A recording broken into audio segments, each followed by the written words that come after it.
I'm Claude Arnold. I lived in Fairhope. And I came to the organic school when I was 13 in 1931 and graduated in 1936. Dian? I'm Dian Arnold, and I came to Fairhope in 1953. I went to the organic school for 53 and 54 and 55, and then I moved to Pensacola, and I came back in 59 and graduated from the organic school. And we got married in 1967 and have 6 children. 4 of them went to the organic school. Right. But I was married earlier and had 4 children, and all 4 of them went all the way through. And my family is not from Fairhope. My maiden name is Stitt, and I came as a boarding student and lived in the school home, during the last period that the school home was operated. And there were, I think, 13 children in the school home in 1953-54. I was in the 8th grade, and we had quite an interesting experience at the school home. I was originally brought to the organic school. My grandmother was interested in organic and interested in having me attend because I didn't enjoy public school at all. My grandmother lived in a small town outside Birmingham, and she came to Fairhope and Battles Wharf and rented cottages for summer vacation. And that was where she learned about the organic school, and she thought it would be an ideal place for me to go because I was so unhappy with the public school. However, my mother took one look at the unkept campus, the high weeds in the middle of the summertime, and the old buildings, and my mother was the kind of person that felt like appearances were pretty important, and she was always a very well-kept person, and she felt like the school just couldn't be a very good school if they let it run down and be in the kind of condition it was during the summertime. So it was a year, actually, from the time my grandmother started trying to persuade her to send me to the organic school before my dad became acquainted with a gentleman named Morris Timms. And they later formed a partnership, and he went to work with Morris Timms, and Morris Timms lived in Montrose, and he had 3 children in the organic school. And Morris thought there was just no place better than the organic school. And he prevailed on my dad to get my mother to let me attend the organic school. And I stayed with the Timms during the summer, and when it was August, I found out what happened to spruce up the organic school campus.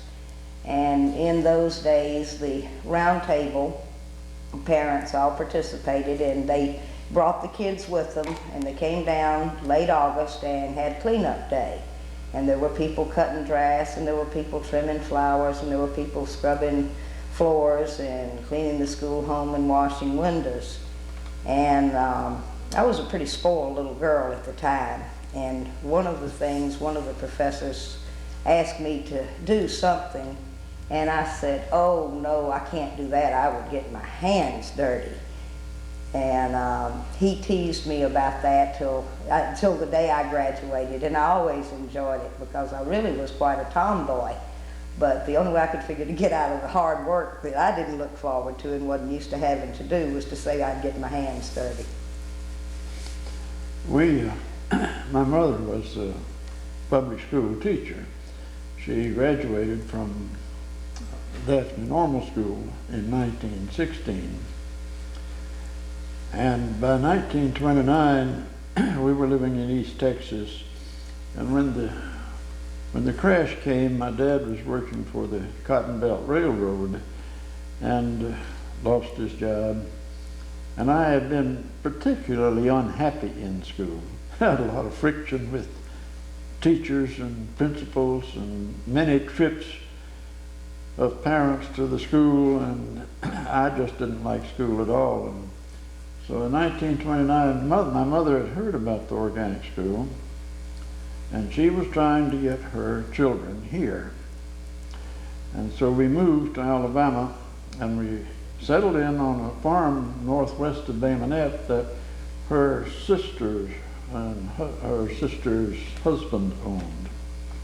So I went to school in Bay Minette for 2 years. Finally, in 1931, we moved down here, and I was happy.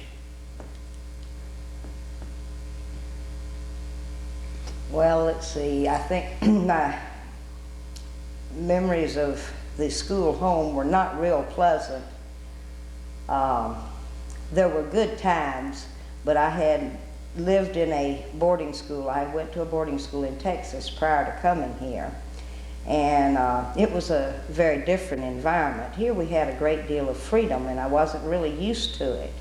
I was 13 and in 8th grade, and it was a different experience to have as much responsibility. Like I said, I had to use the excuse of getting my hands dirty to keep out of work on cleanup day. I moved from the Thames to Fairhope, but one of the things, and to the school home, but one of the things I found out when I was with Mr. Thames, he had horses, and I was crazy about horses and crazy about riding, and I had never had an opportunity to ride.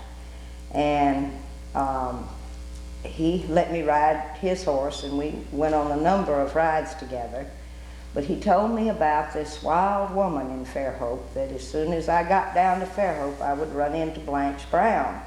And I had better be careful, because I'd get with her with all those wild horses, and I was sure to get killed. And I was very anxious to get to Fairhope, to say the least. I mean, here I was 13 years old and had a wonderful imagination. And I went around the school home and asked everybody in the school home if anybody knew Blanche Brown. And so I was very disappointed. None of the kids in the school home had ever heard of this wild woman. And my first day in school, and it's the first time I remember starting a new school, and this was the 4th school that I had attended that was new to me. It was the first time I really wasn't afraid when I entered the classroom. I had always been very shy on first introduction to the new school, but this was a much more relaxed atmosphere, and people seemed a lot warmer and a lot friendlier. And the first class I attended was in this building, and it was in, well, I guess the north room, and there was the teacher was Mrs. Worth, and she was the junior high teacher, and at that time we had most of our classes in that room. We went to arts and crafts in a different building, and we did have, some of us had a different math teacher. There were about 5 of us in that class that went to a different math teacher. But essentially all our classes were held with Ms. Worth, and of course we did have folk dancing. So there were 3 periods a day. We weren't in the same classroom, but I liked that atmosphere. I liked what was going on there, and to overcome my disappointment about not being able to find Blanche Brown from somebody in the school home, I did find somebody in the classroom that promised me the next day they would take me to meet Blanche Brown. Mrs. Johnson was, of course, I got to meet her briefly when we were being enrolled, and knew who she was, but she was not here much of the time. Now, I don't mean that she didn't spend much time here. I mean that often she was gone on lecture tours and things of that nature. And Mr. Alexander was principal of the school when we came, and he taught mathematics. One of the things that particularly impressed me was the chemistry and physics laboratory. I've been sick for years about the fact that we've totally lost that laboratory.